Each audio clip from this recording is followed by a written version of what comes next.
9주차 마지막 시간 디자인의 역사와 색채, 근대에 대해서 살펴보도록 하겠는데요. 자, 내용이 상당히 많습니다. 자, 빨리빨리 후딱후딱 넘어가서 가능하면 40분을 넘지 않도록 그렇게 하겠습니다.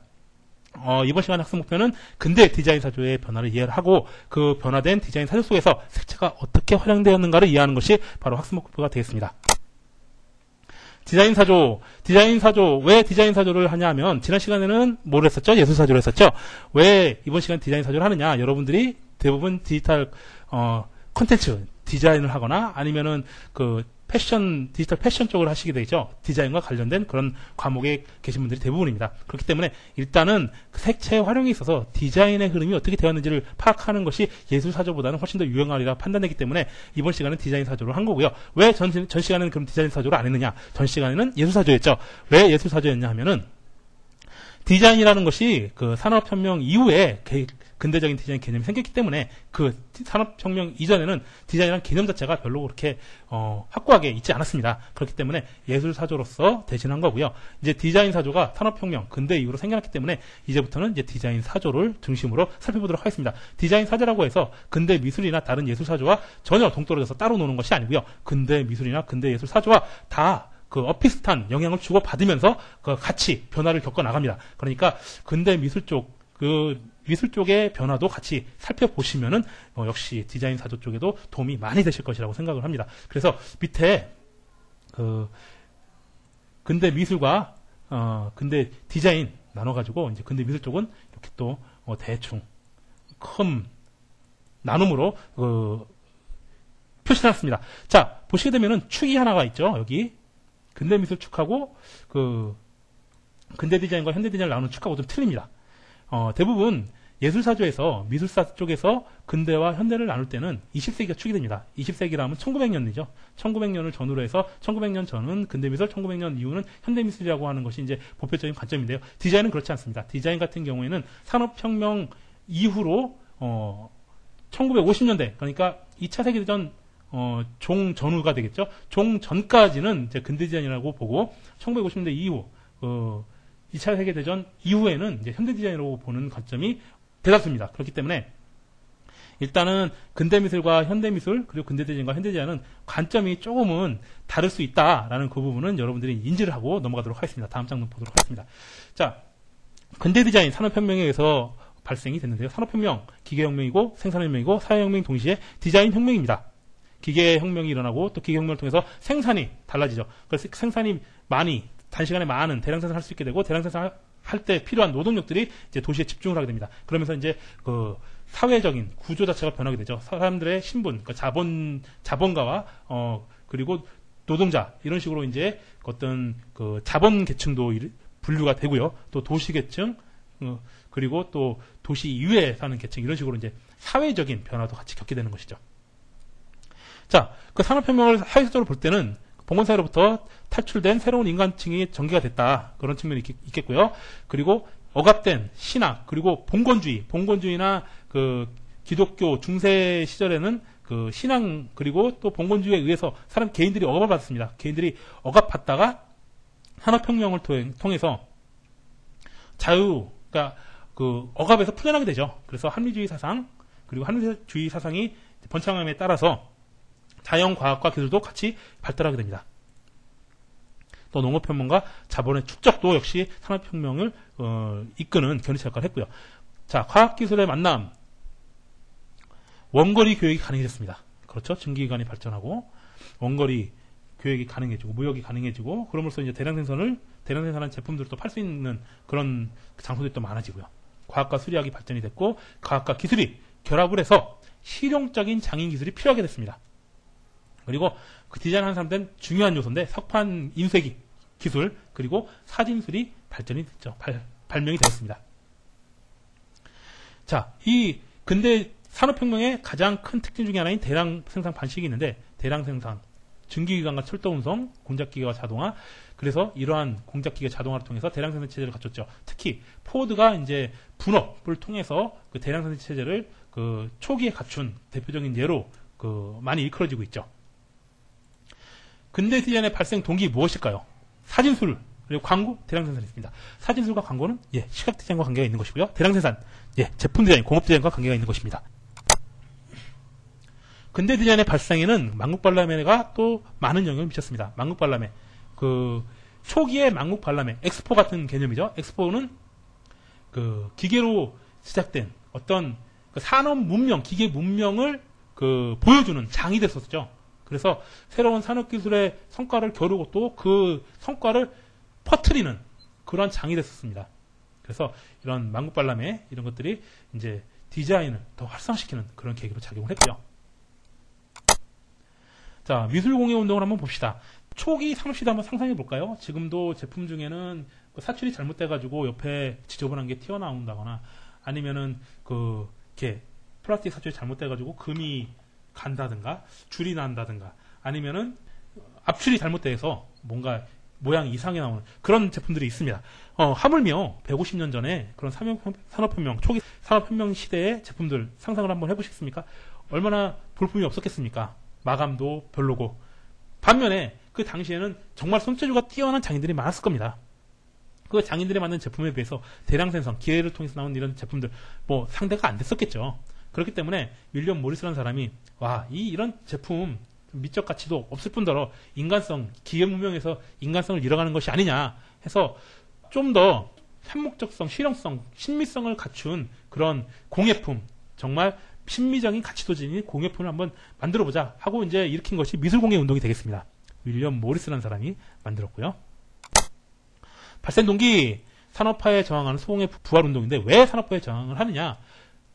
질이 굉장히 낮았었죠. 이 시대에. 그쵸? 산업제품이 굉장히 질이 낮았기 때문에 질 낮은 대량 생산에 반발을 하고 또 인간성을 회복하자라는 그런 의미에서 미술공예 운동을 만든 것이었습니다.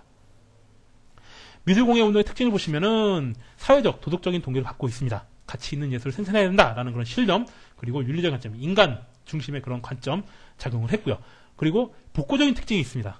장식으로 환원하는 거죠. 원래 대량 생산에는 장식이 있으면 있을수록 불편하죠. 그래서 기능 위주로 심플하게 만드는 그런 것이 이제 대량 생산의 특징이 될 수가 있겠는데, 이제 이 미술공예 운동은 오히려 그 장식을 배제하는 것이 아니라 장식을 더 도입을 해서 신미성을 더 갖게 하자, 이런 것이 이제 복고적인 특징이라고 볼 수가 있겠고요. 조형적인 특성도 보면은 과거의 양식을 모방하고 조금 임프로브 시키는, 개선시키는, 그리고 재현시키는 그런 이제 절충주의적인 경향을 보였다는 그런 특징이 있고요. 양식적인 측면에서는 단순하고 선적이거나 유기적인 형태의 모양을 가지고 있다. 그래서 양식화된 패턴, 자연, 식물, 새, 동물의 모티프가 되는 그런 문양을 도입을 한 그 정도가 이제 미술공예 운동의 결과였다고 볼 수가 있는 거죠. 미술공예 운동 잘 살펴보면 무슨 점이 있습니다. 가격이 굉장히 높아지겠죠. 수공예이기 때문에. 그리고 이런 가격이 높아지는 것은 인건비 때문에 그런 것 영향이 있겠죠. 높은 인건비 때문에 또 생산성이 낮아지는 그런 약점이 있습니다. 그리고 실천하는 방법이 산업화되는 시대에 역행하는 그런 방식이었죠. 손으로 핸드메이드 하자라는 그런 주의였기 때문에. 역사주의적 관점에서는 19세기 편견에 의한 중세의 노동 상태에 관한 인식을 가지고 해서 그런 인식에서 출발했기 때문에 어떤 그 공예라는 관점을 벗어나지 못한 그런 문제점이 있었습니다.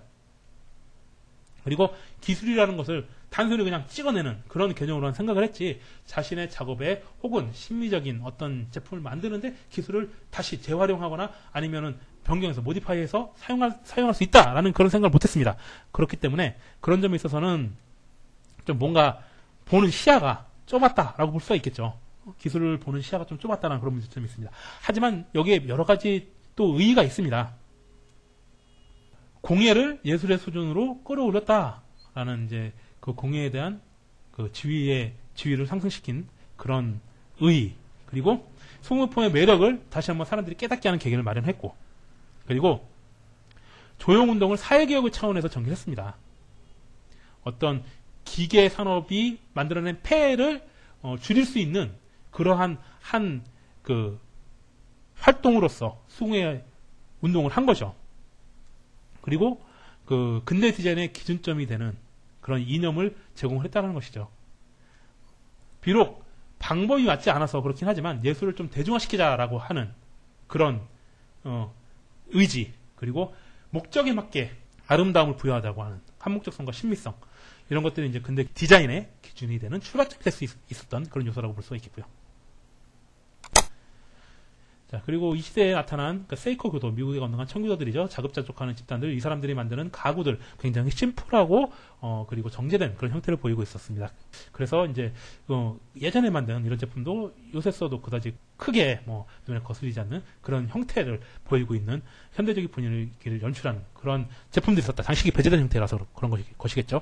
그리고 토네트라고 하는 이제 나무를 증기에 쬐서 나무를 굽게 만들어서 나무를 구부려서 그 어떤 가구를 만드는 그런 이제 토네트라는 그런 양식이 나왔습니다. 자, 이제 그 미술공예 운동을 지나서 아르누보 시대로 돌아갑니다. 아르누보, 아트 누보, 누보라는 것이 뉴라는 의미를 갖고 있습니다. 신예술, 새로운 예술이라는 의미죠. 1890년대부터 20년 초에 일어난 그 신예술, 새로운 예술로서 기존의 양식을 탈피하고 그 새로운 생명 그리고 풍부한 혁신을 불러일으키는 그러한 신미적인 요소를 부여하자라는 것이 이제 아르누보였습니다. 아르누보 근원 한번 읽어보시고요.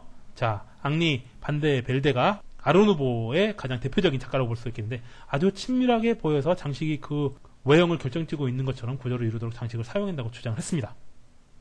그리고 이 앙리 반데 벨데는 나중에 그 후에 바우하우스가 된 바이마르 응용미술학부의 학장이 되었죠. 아르누보의 명칭은 각 나라마다 조금씩 틀렸어요. 새로운 아트죠. 새로운 아트라는 요 개념이 나라마다 조금씩 틀렸는데 독일에서는 유겐트 스틸이라고 불렸고 이태리에서는 스틸 리버티, 스페인에서는 아르테 호벤, 오스트리아에서는 서세션, 영국, 미국에서는 모던 스타일 이런 식으로 불렸습니다. 하지만 이러한 다르게 불린 것들이 다 유사한 형태의 양식을 보였고 이러한 양식들을 다 이제 아르누보라고 이제 통칭할 수 있는 것이 되겠죠. 아르누보 보시게 되면 식물이라든가 꽃, 아니면 동물, 사람의 머리카락에서 나오는 어떤 그런 유기적인 형태를 그 응용한 그런 형태라고 볼 수가 있겠는데 보시면은 뮤샤의 그 담배종이를 위한 디자인에서 보시는 이런 형태들 그리고 가우디의 건축물들에서 보이는 양식들 이런 양식들이 다 아르누보를 그 상징하는 아르누보의 그 도식적인 전형적인 그러한 형태다라고 이제 볼 수가 있는 것이죠. 그래서 곡선을 주로 사용한 식물 모방에서는 코세 양식이나 물결 양식, 당초 양식 등으로도 이제 불려졌다 이렇게 볼 수가 있습니다. 아르누보는 과거의 생활 자체를 개혁하고자 하는 그런 의지가 있었고요. 그리고 건축, 회화, 가구 등의 총체적인 미술을 지향했다. 그렇죠. 회화나 아니면 가구뿐만 아니라 그것이 들어가 있는 건축까지 다 어떤 한 양식으로서 적용을 하고자 했던 그런 의지가 있었고요. 그리고 그 섬세한 디테일과 장인정신, 자연물의 유기적인 형태 이런 데서 영감을 얻었고 그리고 기계문화와 테크놀로지를 받아들였습니다. 아르누보에서는. 그래서 새로운 시대에 맞는 적합한 그런 양식으로 전시키고자 노력을 많이 했습니다. 특히 철이나 콘크리트 재료를 적극적으로 활용을 해서 철을 조형의 주 재료로 사용을 함으로써 철이 조형의 새로운 표현 재료가 될 수 있다는 것을 사람들한테 알려주는 그런 계기를 만들었죠. 하지만 이런 아르누보도 나름대로 한계를 지니고 있습니다. 뭐냐면 실용성의 문제점이죠. 어차피 아르누보라는 것도 장식성에서 탈피하지 못했기 때문에 그런 장식적 매너리즘 때문에 어떤 대량 생산하기에는 역시나 아직까지도 부적합한 그런 형태였다라는 그런 한계를 가지고 있고요. 반면에 여러 가지 이유가 있는데요. 비대칭성이라든가 생동성, 역동적인 그런 아름다움을 통해서 과거에서 탈피한 새로운 양식을 창출했다라는 그런 의의, 그리고 아방가르드, 직선을 모티브로 하는 기하학적인 그런 아방가르드 운동에 영향을 줬습니다. 그리고 이제 초기에는 이런 아름다운 곡선적인 아르누보 양식에서 이제 직선적인 방향으로 많이 바뀌면서 기하학적인 딱딱 끊어지고 가공이 쉬운 그런 양식으로 발전을 하고 이것이 또 바우하우스의 기하학적 디자인에 영향을 주는 좋은 그러한 영향을 주게 되는 거죠. 분리파는 아르누보의 한 계파라고 볼 수가 있겠는데요.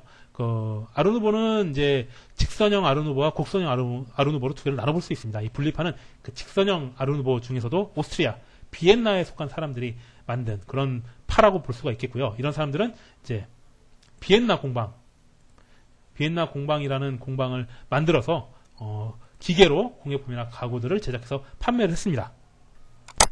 이제 가장 이제 대표적인 것이 이제 이 맥킨토시의 사다리 의자가 되겠습니다. 이런 식으로 좀 직선적인 것. 옆에도 보시면 이제 포스터인데요. 굉장히 직선적이고 단순한 선들을 사용을 했죠. 어떤 양식이 있긴 있으나 굉장히 기하학적이고 단순한 아름다움을 추구하는 이런 것들이 이제 분리파가 추구했던 그런 형태다. 이렇게 보시면 되겠습니다. 기계적으로 가공이 용이하겠죠. 아무래도. 자, 독일 공장연맹으로 넘어갑시다. 독일 공장연맹. 독일 공장이 아니라 공작입니다. 독일 공작연맹. 자, 디자인의 근대화를 추구를 했습니다. 독일 공장연맹에서 추구한 것은 표준화와 규격화입니다. 산업화 시대에 맞춰서 한 제품의 부품을 그 제품만 쓸 수 있는 게 아니라 다른 여러 제품에도 적용해서 사용 가능하도록 하자라는 것이 이제 독일 공장연맹이었고요. 이러한 독일 공장연맹의 특성들이 추후에 바우하우스 그리고 다른 많은 나라의 단체들에 영향을 미치게 됩니다. 그러니까 독일 공장연맹의 영향을 받아서 다른 나라에도 유사한 그러한 단체들이 생겨나게 된 거죠. 밑에는 아에게 CI가 보이는데요. 피터 베렌스가 CI를 했는데 CI 디자인 아이덴티티 개념에서 봤을 때는 거의 세계 최초, 거의 시초의 기업 아이덴티티다 이렇게 보여지고 있습니다. 아에게 대단한 거죠. 이러한 어떤 아이덴티티의 개념, 디자인의 개념, 포괄적으로 적용될 수 있는 디자인의 개념을 만들고 또 이런 것을 이제 표준화, 규격화 했다는 것 자체가 그런 개념이 어떤 시대에 새로운 개념을 만든 것이니까 아무래도 독일 공작 연맹의 어떤 이런 진보적인 디자인 성향을 또 느낄 수 있는 한 단면이 아닌가 이렇게 생각이 됩니다. 미래파, 그야말로 미래에 있음직한 그러한 조형을 추구하는 것이 이제 미래파가 되겠습니다. 자, 큐비즘의 영향을 많이 받았고요. 그리고 속도, 혁명, 전쟁 이런 것까지 찬양하는 그런 아주 진보적인 그런 성향을 보이는 사조가 되겠습니다. 유선형의 그런 디자인을 또 도입한 그러한 파가 되겠죠. 서양식 대미는 속도입니다. 그렇죠. 대량 생산을 통해서 제품의 속도도 빨라지고 자동차도 점점 더 속도가 빨라지고 그렇게 이제 속도를 또 적용한 그러한 개념, 미래적인 개념을 가지고 있는 그런 파. 자, 대표적인 작품들 한번 봅시다. 종합터미널 스케치, 종합터미널이 이겁니다. 발전소 이겁니다. 여기 아톰이 날아다니고 개인용 비행기가 막 날아다녀도 그다지 어색하지 않을 정도로 굉장히 진보적인 그런 형태를 보이고 있죠. 기계의 함축된 의미를 미술가들의 의식에 심어준 그런 영향을 줬고요. 어떤 기계의 형태가 속성이라든가 어떤 기능, 특징까지도 반영을 해야 되는 그런 것을 이제 암시를 했다라는 것이죠. 그리고 건축 디자인 사상이 한 세기를 앞섰다. 하지만 너무나 앞서서 도상적 계획에 끝쳐버린 그런 한계점이 있죠. 신조형주의 한번 살펴봅시다. 데스틸. 데스틸 하면은 여러분들은 누굴 떠올려야 되나요? 네, 몬드리안입니다. 몬드리안. 더 스타일이라는 네덜란드어죠. 요소주의라고 합니다. 조형적 양식 측면에서 영향이 컸던 근대적인 디자인 운동이고요. 뭔가 조형적인 순수성을 찾고자 하는 그런 스타일 운동이었습니다. 정제된 순수한 형태를 찾는 그런 운동, 신조형 운동이라고 볼 수 있겠고요. 1917년에 데스틸 그룹을 결성을 해서 이런 운동을 활성화시켰죠. 주관을 철저하게 배제한 정사각형, 직사각형 색상을 제안했다. 자, 색상 볼까요? 어떤 색상이 쓰였나요? 몬드리안은 이것을 삼원색과 무채색이라고 했는데 빨강, 노랑, 파랑, 그리고 하얀색, 검정색, 회색 이렇게 빨강, 노랑, 파랑이 3원색입니다. 몬드리안이 말하는 데스틸의 3원색 빨노파입니다. 빨노파. 마찬가지로 리트벨트의 적정의자에도 똑같이 빨노파의 컬러가 적용되어 있죠. 그래서 어떤 순수한 조형 그리고 순수한 컬러를 찾아서 적용하고자 한 어떤 이러한 조형주의가 신조형주의 데스틸 운동이고요. 여기에는 3원색 RYB, 레드, 옐로우, 블루와 무채색, 흑색, 백색, 회색만 허용이 되었다. 그런 특징이 있습니다. 의미명령 볼까요? 진정한 필용의 예술. 필요로 하고 필요 있고 또 쓸 수 있는 어떤 용도를 지닌 그러한 예술을 추구했다라는 것. 그리고 공간과 양의 개념을 어떤 조형물에 반영을 하고자 했다라는 그러한 의의가 있습니다. 그래서 어떤 몬드리안이 보여주는 이런 분할 같은 것들은 굉장히 공간을 명쾌하게 나눠주죠. 시원스럽게 나눠줍니다. 기하학적 초상의 원형이 된 그런 의의도 있고요. 그리고 기계시대의 상징으로 기하학적 형태가 기능적인 것이라는 기능주의 철학을 대두시킵니다. 그래서 이런 기능주의 철학이 또 바우하우스의 조형에도 일맥상통하는 개념으로서 반영이 되죠. 절대주의 봅시다. 절대주의. 자, 몬드리안이 주축했던 어떤 데스틸, 신조형주의의 그런 그 조형미가 합리주의적이고 어떤 심사숙고한 것 끝에 나온 그런 조형이라고 한다면 이 말레비치의 절대주의는 직관적인 통찰에 의해서 기착한 초월적인 묻지도 않고 따지지도 않고 그냥 도형으로서 가치를 두고 그 신미성을 인정을 하는 그런 것이 이제 절대주의가 되겠습니다. 구성주의는 무엇일까요? 조형의 추상성과 기하학적 간결함, 형태의 경제성에 입각한 디자인을 추구하는 그런 것이 이제 구성주의가 되겠습니다. 그야말로 실용주의가 되는 것이죠. 그래서 입체파와 미래파의 그런 영향을 받았고요. 가장 중요한 요소로서는 구조, 조직, 구성을 뽑고 있습니다. 이것이 이제 어떻게 보면 디자인, 형태를 제외한 디자인의 가장 근본이 되는, 필요 조건이 되는 그러한 요소들이 될 수 있겠죠. 이것이 어떤 구조로 되어 있고, 어떻게 조직이 되어 있고, 무엇으로 구성되어 있는가. 라는 것이 이제 디자인할 때 가장 또 핵심적으로 살펴야 되는 그런 부분인데, 그런 것들을 중심으로 해서 완전히 그 순수한 기능 위주로 공간 구성하는 것이 바로 러시아의 구성주의다. 이렇게 볼 수가 있겠습니다.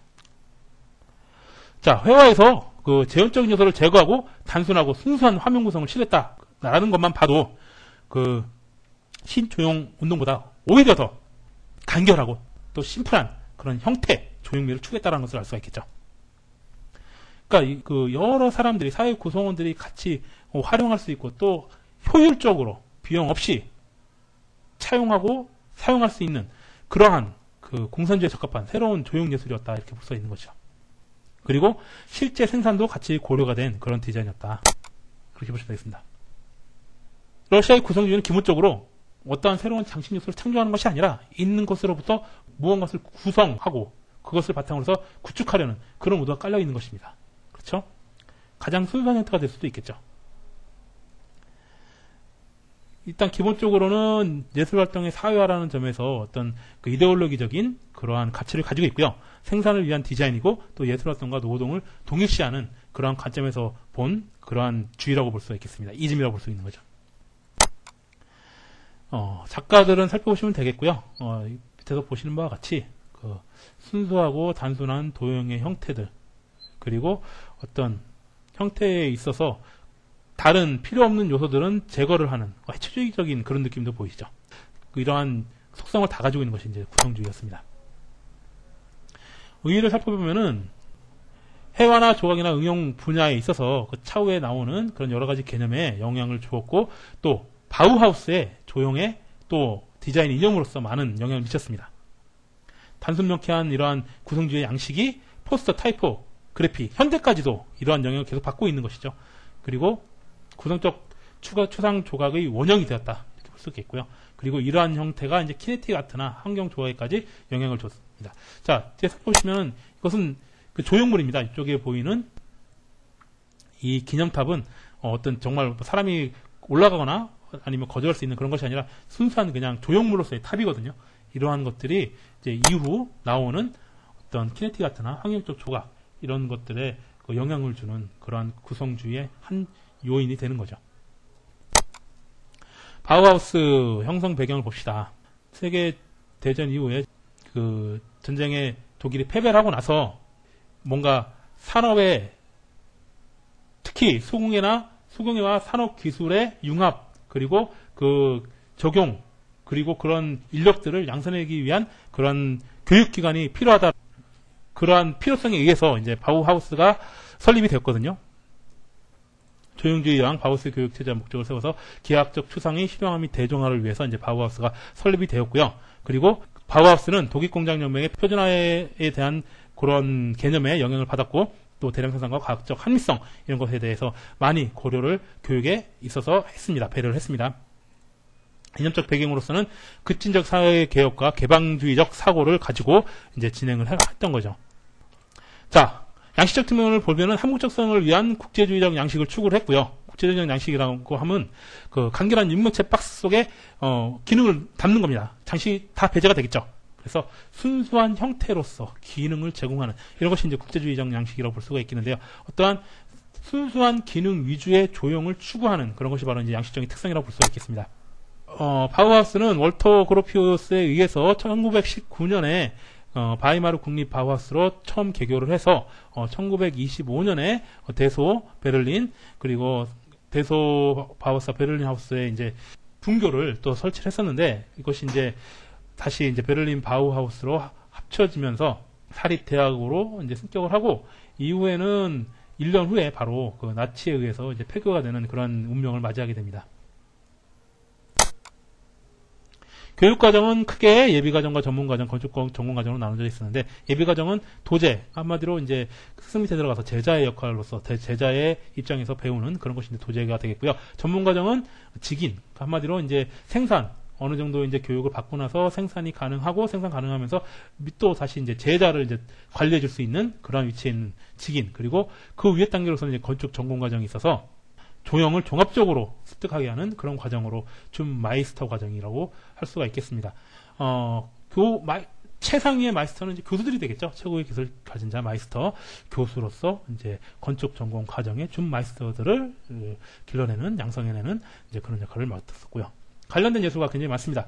그 중에서도 이제 월터 그로피우스, 바우하우스의 설립자이죠. 요하네스 이텐, 저희 이제 색채 공부하면서 많이 나오는 그런 이름이죠. 색채 특성을 생리학적, 심리학적으로 연구한 그런 사람이고요. 바실리 칸딘스키나 라즐로 모홀리나기, 마르셀 브로이어나 미스 반데로어 이런 아주 걸출한 디자이너들이 바우하우스의 그 교육자로서 역할을 했었습니다. 미스 반데로우의 바르셀로나 체어, 지금도 그 인테리어 잘 돼 있거나 아니면은 좀 고급스러운 사무실에는 그 복도에 이런 의자가 놓여져 있죠. 바르셀로나 체어, 미스 반데로우의 작품입니다. 아르데코 세계대전 이후에 아르누보가 해결하지 못한 대량 생산에 적합한 양식을 만들어내는 움직임이 아르데코로서 이제 싹트기 시작했습니다. 특징은 그 모더니즘 운동이 전 세계로 퍼지면서 유럽과 미국에서 유행한 디자인 양식이다. 복고적 장식 그리고 단순한 현대적 양식을 결합시켰습니다.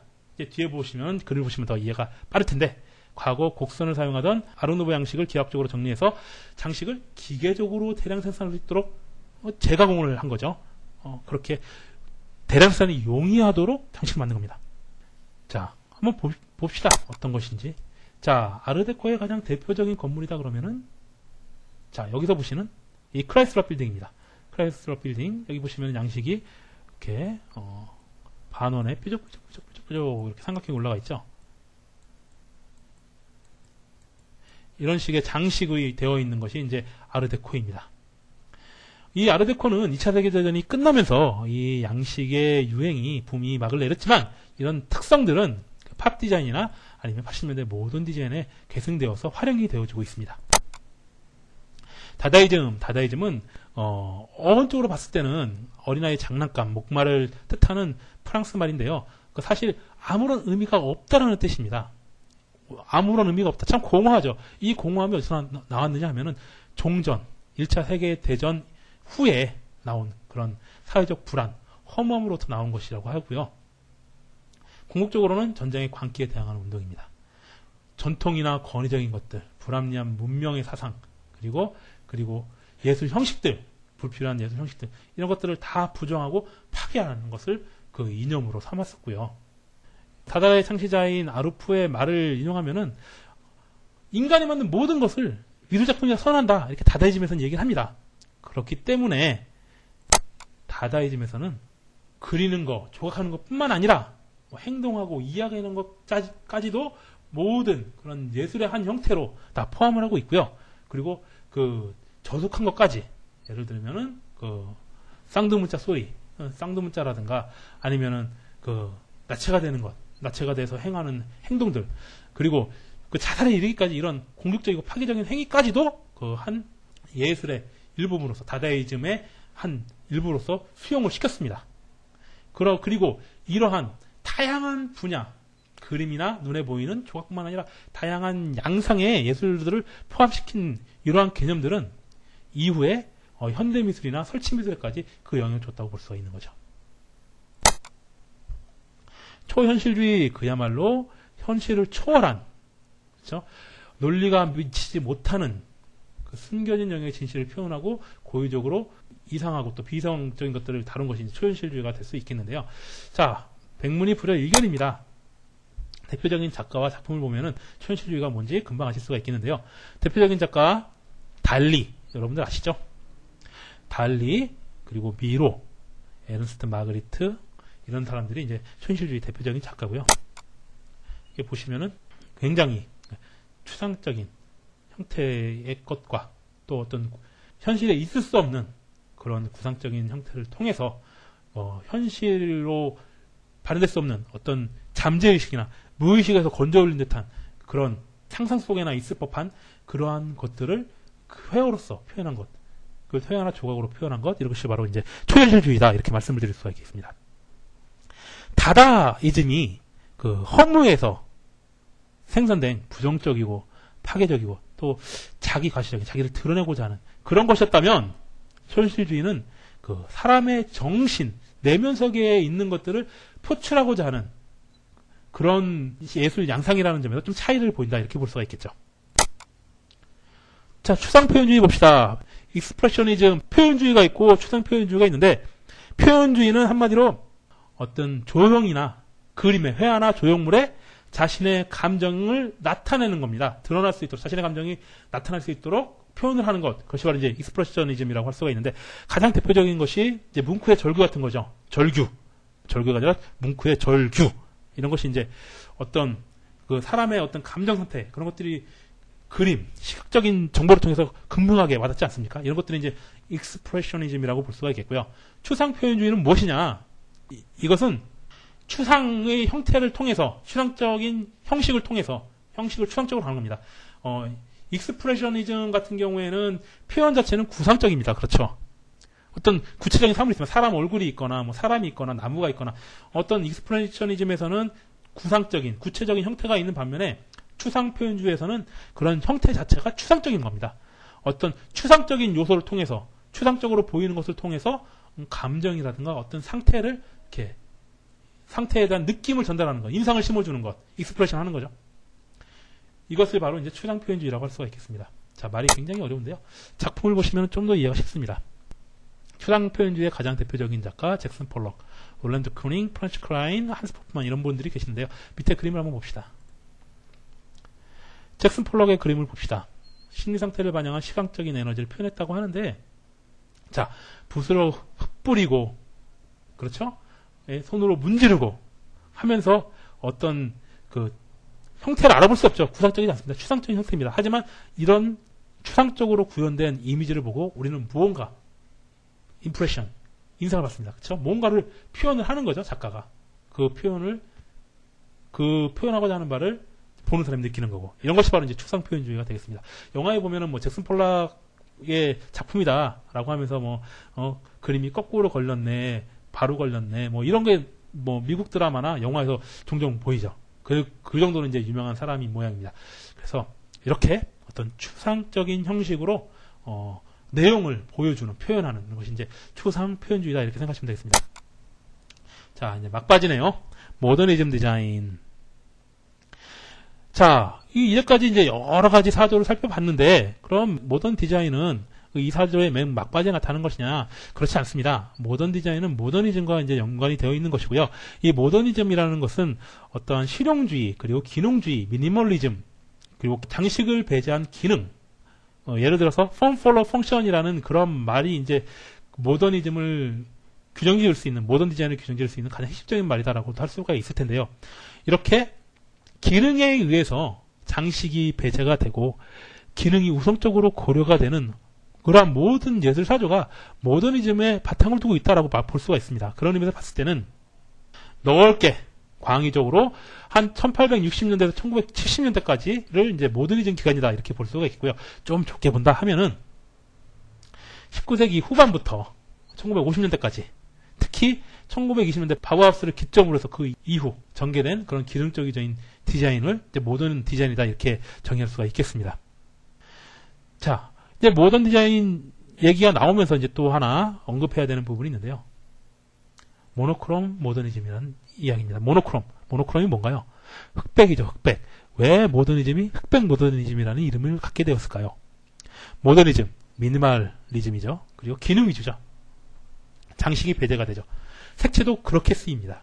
장식이 배제가 되고 기능 위주로 꼭 필요한 곳에 꼭 필요한 컬러를 쓰는 것이죠.